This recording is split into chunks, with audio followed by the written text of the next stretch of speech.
Selamat berjumpa kembali di video pemrograman 1. Topik kali ini adalah ekspresi boolean dan instruksi seleksi di C++. Saya Yohanes Suyanto dari FMIPA Universitas Gadjah Mada.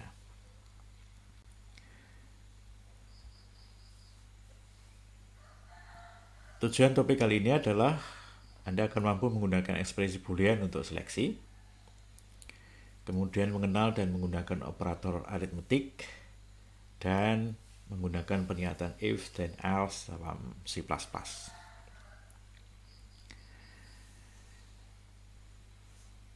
Pengendalian awal program C++,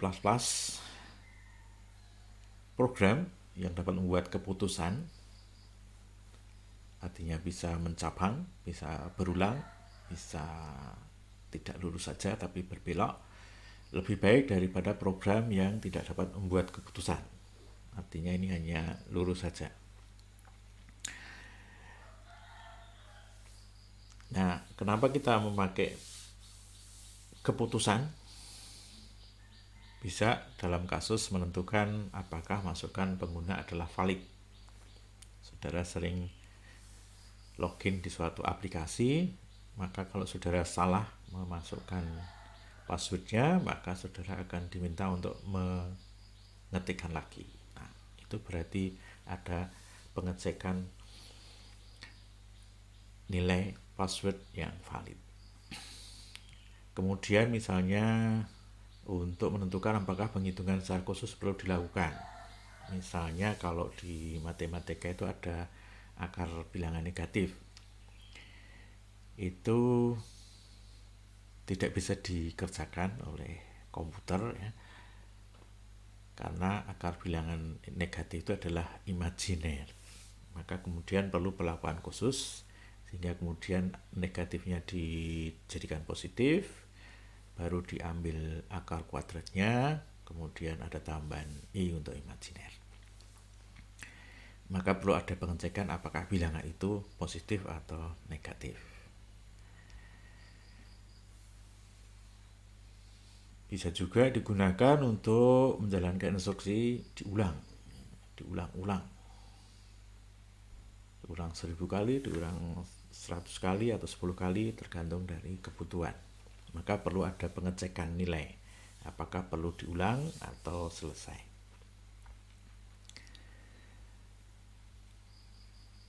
Nah, semua itu menggunakan ekspresi boolean yang bernilai benar atau salah. Kalau benar melakukan sesuatu, kalau salah melakukan hal yang lain. Nah, operator relasional yang hasilnya adalah boolean, artinya hasilnya adalah benar atau salah, di dalam C++ adalah seperti ini. Yang pertama tanda sama dengan. Ini sama dengan nulisnya kalau diketik ya, sama dengan. Ini artinya apakah satu nilai sama dengan nilai yang lain. Jadi bisa dibaca apakah suatu nilai sama dengan nilai yang lain. Nah, maka hasilnya adalah ya atau tidak, benar atau salah. Nah, itu adalah boolean. Kemudian ini untuk tanda tidak sama dengan, tanda seru sama dengan itu dibaca sebagai tidak sama dengan. Apakah A tidak sama dengan B, itu juga akan menghasilkan ya atau tidak, benar atau salah. Demikian juga untuk lebih kecil, lebih besar. Kemudian ini lebih kecil atau sama dengan, ini lebih besar atau sama dengan. Nah, ini adalah operator relasional yang dipakai untuk membandingkan dua nilai, apakah sama dengan, apakah tidak sama dengan, apakah lebih kecil, apakah lebih besar, apakah lebih kecil atau sama dengan, apakah lebih besar atau sama dengan, yang hasilnya bernilai benar atau salah. Nah, itu adalah boolean. Contoh dalam program misalnya seperti ini. Ini penggalanya cout, kemudian di sini 0 lebih kecil 1, n line, kemudian di sini ada cout 1 lebih kecil sama dengan 0. Kemudian yang berikutnya itu ada negatif 1,2345 lebih besar atau sama dengan negatif 1,2345. Kemudian yang terakhir itu negatif 1,2345 lebih besar negatif 1,2345. Nah, kalau kita lihat hasilnya 0 kurang dari 1, ini benar. Nah, maka hasilnya adalah benar. Nah, ini tandanya adalah 1. Jadi 1 itu menandakan benar. Untuk di C++, angka 1 bisa dikatakan sebagai benar. Atau benar diwakili oleh angka 1. Kemudian yang ini 1 lebih kecil sama dengan 0, itu salah. Nah, kalau dicetak pakai cout hasilnya adalah 0. Berarti ini salah. Jadi ini true, ini false. Demikian juga untuk yang baris ketiga itu negatif 1,2345 lebih besar atau sama dengan negatif 1,2345. Ini sama, maka dia memenuhi syarat lebih besar atau sama dengan, maka menjadi true, benar. Nah, yang terakhir itu dua nilai ini sebetulnya sama, sehingga kalau disebut di sini relasional lebih besar itu salah, maka menjadi false. Nah, kalau ditabelkan operator logika selain yang relasional, ini yang logika ya. Operator logika itu seperti ini. Dia ada operator not, and, dan or. Misalnya di sini ada nilai x, y. Nah, kalau di sini nilai x-nya adalah 00, berarti salah-salah. Ini salah benar, benar salah, benar-benar. Maka kalau not x, ini dibaca not x, berarti kalau x-nya salah, nilainya benar. Kalau x-nya benar, nilai not x-nya salah. Sehingga ini adalah negasi dari x. Kemudian n. Nah, n itu simbolnya ini, ampersand, ampersand. Ampersand 2 kali. Ampersand, ampersand ini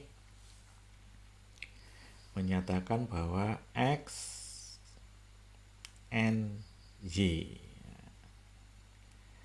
Nah, n itu akan bernilai benar kalau dua-duanya atau operannya di sini bernilai benar semua.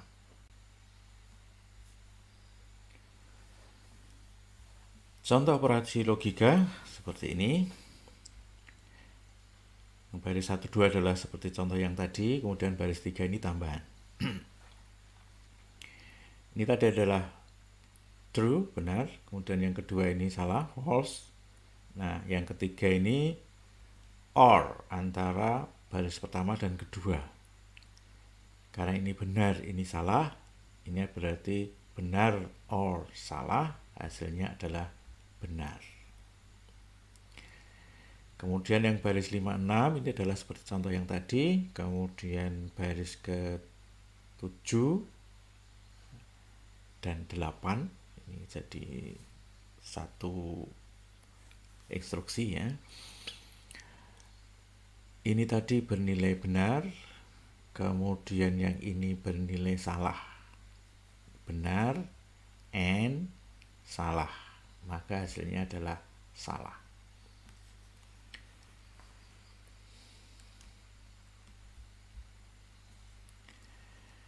Nah, kemudian urutan prioritas untuk operator. Ini ada operator aritmetik dan operator relasional dan operator logika. Ini untuk aritmetik itu ada unary dan binary. Unary itu artinya operannya 1, binary operannya 2. Jadi unary di sini plus plus minus minus, itu berarti increment.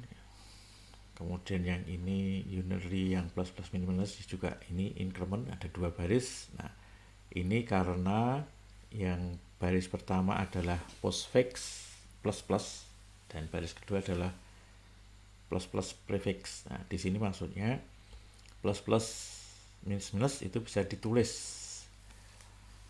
setelah variabel atau sebelum variabel. Nah, kalau ditulis setelah variabel maka dinamakan postfix.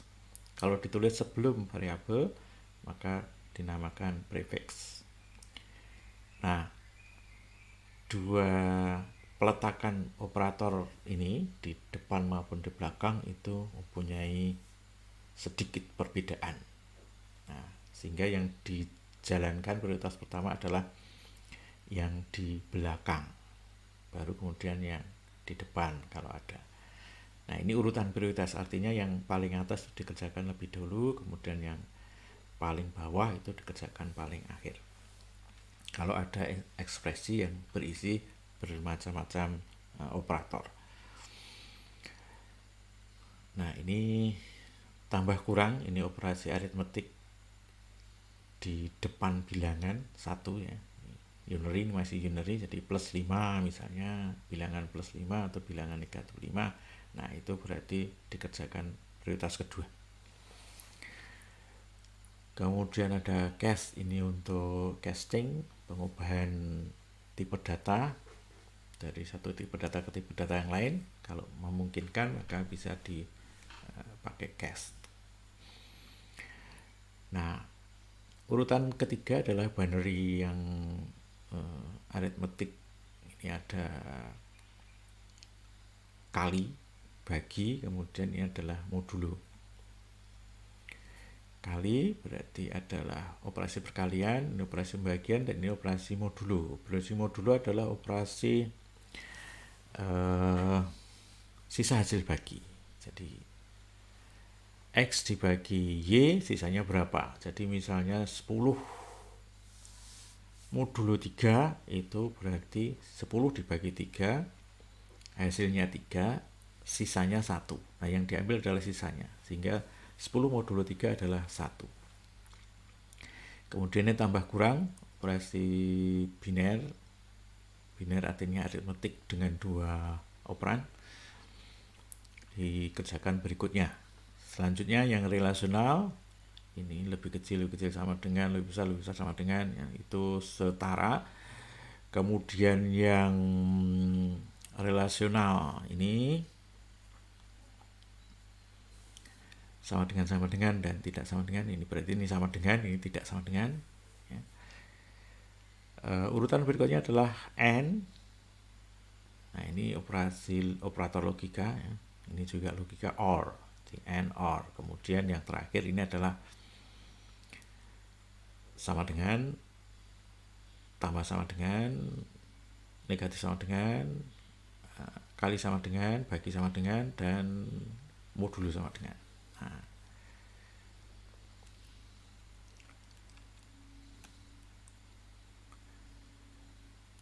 baik, kita akan pakai bagaimana instruksi if then else, if then dulu ya di dalam C++. Bentuk sintaksnya seperti ini. Sintaksnya seperti ini ya, if, ekspresi, kemudian instruksi. Contohnya ini int x8, ini berarti x diisi 8, variabel bertipe integer x dengan inisialisasi 8. Nah, karena x bernilai 8, maka if x lebih dari 7 itu akan bernilai benar. Maka kondisi ini memenuhi. Nah, kalau memenuhi maka dikerjakan baris 4 dan 5. Cout x, nah x-nya 8 maka akan muncul angka 8. Lebih besar daripada 7. 8 lebih besar daripada 7. Ini adalah untuk n lain ganti baris. Berikutnya ini setelah keluar dari if, maka ini akan ditampilkan selesai dari if then. Ini baru if then ya. Disebut if then tapi tidak ada keyword then ya. Di C++ tidak dikenal keyword then, adanya hanya if. Then-nya tidak dikenal, tapi nanti ada else itu yang dikenal. Nah, ini yang else, if then else. If then else bentuknya seperti ini. If ekspresi boolean, kemudian ini instruksi jika benar, else. Nah, di sini ada else. Ini adalah instruksi yang dikerjakan jika ekspresi ini tidak benar. Nah, ini kelihatan bloknya. Blok if-nya dari sini sampai sini, kemudian berarti ini adalah blok then-nya, kemudian ini adalah blok else. Sini. Contohnya, seperti tadi ini ada x lebih dari x diisi dengan 8, kemudian x lebih dari 7, ini benar. Nah, kalau tidak benar, maka di sini ditulis x tidak lebih besar daripada 7. Ini ada else-nya. Sehingga kalau di sini saya ganti 5, maka ini yang dihasilkan adalah 5 tidak lebih besar daripada 7. Ini selesai dari if then else.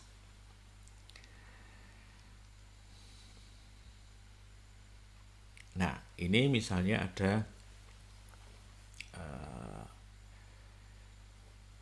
bentuk seperti ini.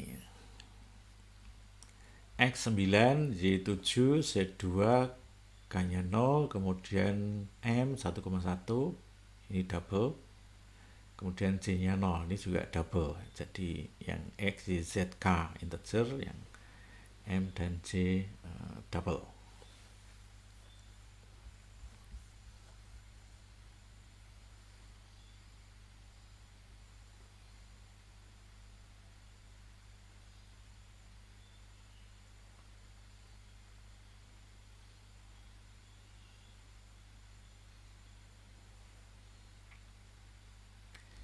Nah, kalau kita lihat di sini X lebih besar Y, berarti X itu 9, Y-nya 7, berarti ini benar. Maka dia akan mengerjakan yang di dalam sini, artinya dia tidak mengerjakan ini.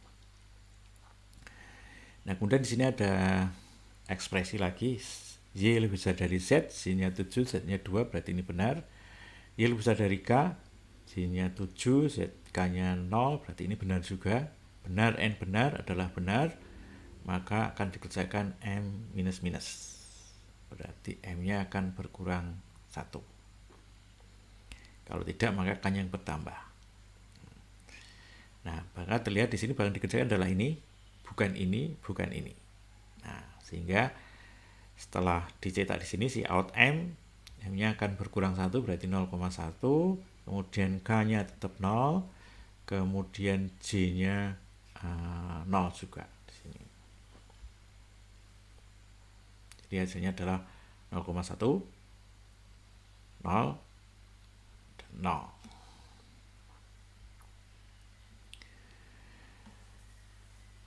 Nah, bentuk singkat dari instruksi if. Jika hanya ada satu instruksi pada klausa then atau else, maka kurung kurawal ini dapat dihilangkan, artinya tidak perlu ditulis. Nah, contohnya ini. If x lebih dari 0, y sama dengan plus plus x. Nah, ini berarti x-nya bertambah 1. Jadi plus plus itu artinya increment ya, bertambah 1. Berarti y-nya sama dengan plus plus x, x-nya adalah 3, 3 tambah 1 berarti 4, sehingga x-nya akan sama dengan 4, y-nya juga akan sama dengan 4.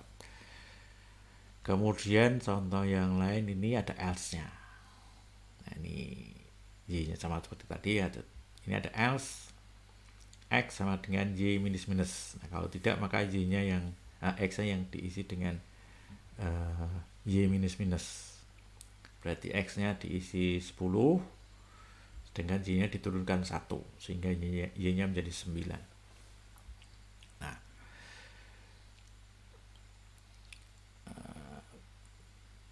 bentuk singkat ini berarti penulisan lebih singkat. Ini sisi baiknya. Sisi buruknya tidak cocok untuk logika yang kompleks. Ya, kalau yang kompleks nanti akan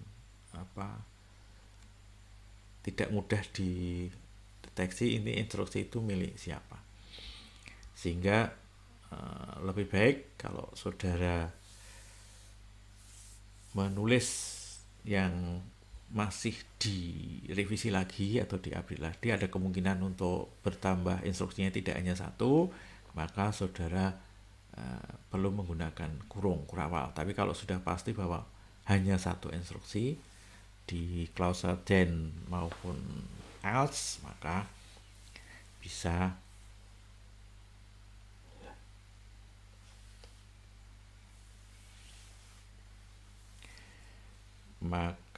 dipakai cara singkat ini.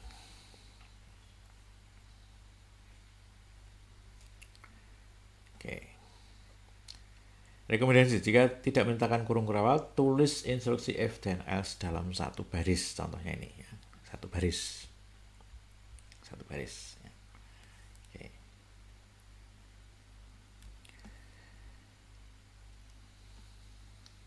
Nah, kalau tidak satu baris sudah seperti ini, ya.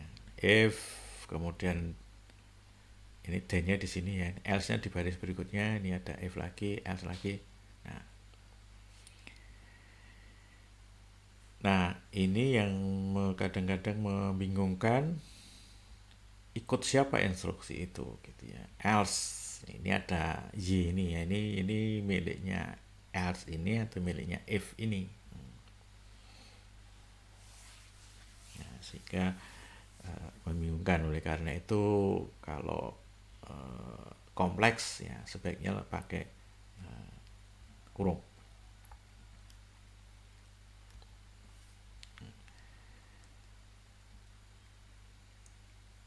Sehingga ini diubah ke bentuk yang seperti ini misalnya, itu akan lebih baik, gitu ya. Nah, di sini ada lebih panjang, tapi lebih jelas bahwa instruksi ini akan dikerjakan kalau Y lebih besar dari 0. Nah, kalau di sini tidak begitu kelihatan karena ini ada else, gitu ya. Oke. Jadi else ini selalu dimiliki oleh if terdekat sebelumnya. Di else itu miliknya ini. Ya. Else yang ini miliknya ini. Sebelumnya. Nah, kemudian ini contoh untuk bentuk yang lain. Contohnya, ya.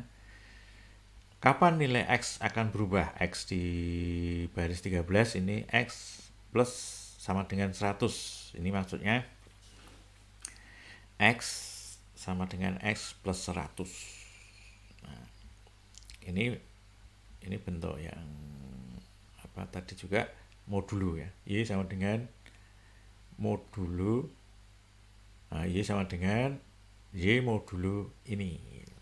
Ini dihitung dulu kemudian digunakan untuk memodulo Y. Nah, kapan X akan berubah? Nah, ini syarat-syarat ini apakah mempengaruhi nilai atau instruksi di baris 13? Nah, ternyata tidak, ya. Jadi X-nya selalu berubah. Berapapun nilai X, Y sebelumnya di sini, maka baris 13 selalu dikerjakan.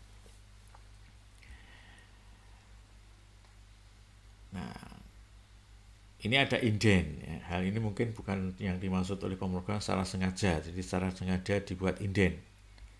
Nah, ini yang bisa menjebak ini itu miliknya siapa. Ini ternyata bukan milik kelompok if else itu, ya, tapi ini berdiri sendiri, ya.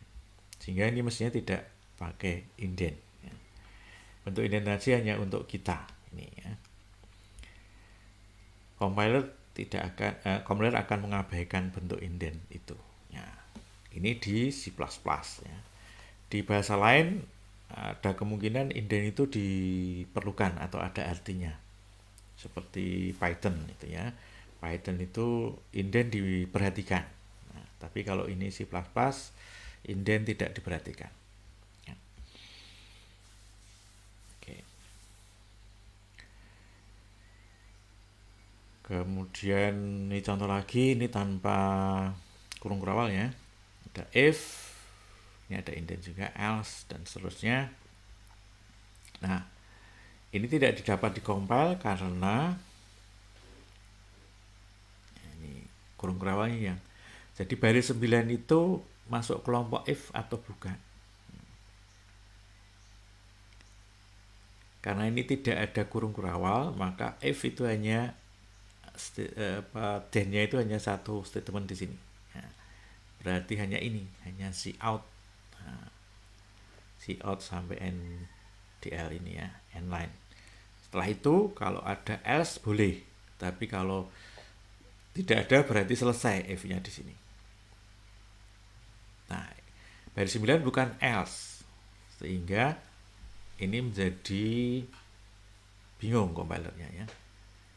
If itu setelah then mestinya else kalau pakai else, tapi ini tidak. Berarti ini if-nya berhenti di sini. Nah, kalau berhenti di sini berarti ini instruksi terpisah, bukan kelompoknya if. Tapi di baris 10 ada else. Nah, else-nya siapa ini? Ya. Karena ini sudah selesai di sini, maka else itu tidak ada yang punya. Maka ini menjadi error. Ya. Compiler tidak dapat mengcompile bentuk seperti ini, sehingga bentuknya jadi error. Ya.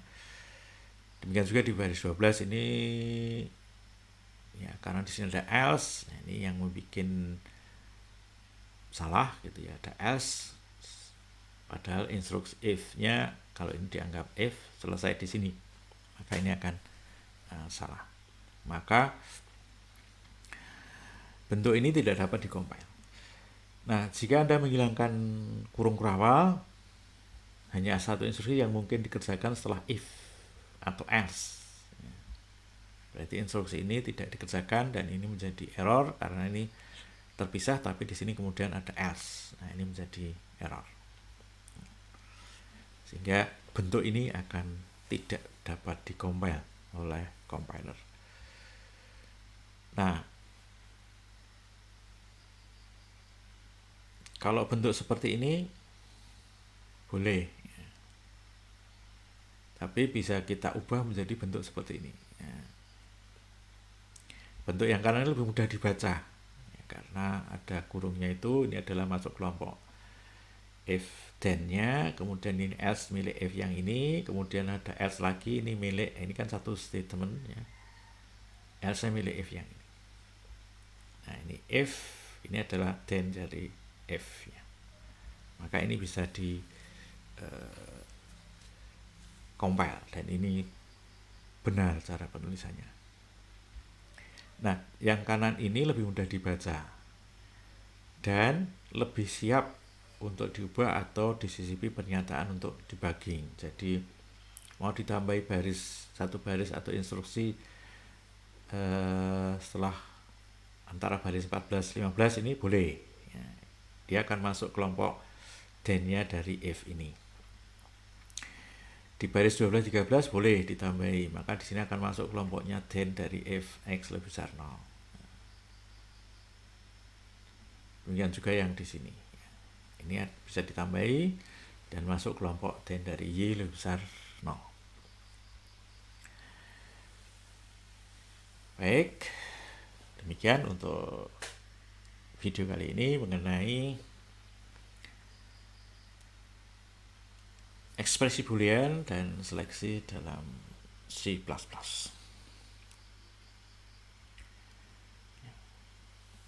Terima kasih atas perhatiannya dan sampai jumpa di video berikutnya.